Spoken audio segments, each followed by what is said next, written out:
السلام علیکم پیارے دوستو۔ پاکستان کے ضلع قصور میں گزشتہ 1.5 برس کے دوران پیڈوفائلز کے 2 بڑے واقعات سامنے آئے۔ پیڈوفائل ایسے شخص کو کہا جاتا ہے جو بچوں سے جنسی رغبت رکھتا ہے۔ زینب قتل کیس اور چونیا میں 4 بچوں کا اغوا اور قاتل کا کیس شامل ہے۔ اگر قصور کے ان دونوں واقعات میں ملوث قاتلوں کی عدات و اطوار کا جائزہ لیا جائے تو پتہ چلتا ہے کہ عمران علی جو کہ زینب کا قاتل اور سہیل شہزاد چونیا واقعے کا ملزم اپنی جنسی ہوس کی تسکین کے لیے ایک ہی مخصوص عمر کے بچوں اور بچیوں کا انتخاب کرتے ہیں، یعنی 5 سے 11 برس کے درمیانی عمر کے بچے۔ دونوں نے جنسی زیادتی کا نشانہ بنانے کے بعد بچوں کو قتل کیا۔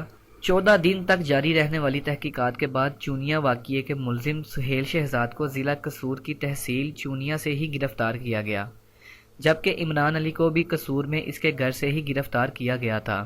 سہیل شہزاد اور عمران علی کی نشاندہی ڈی این اے کے ذریعے ممکن ہو پائی، یعنی دونوں افراد کو فرنازک شواہد کی بنیاد پر پکڑا گیا۔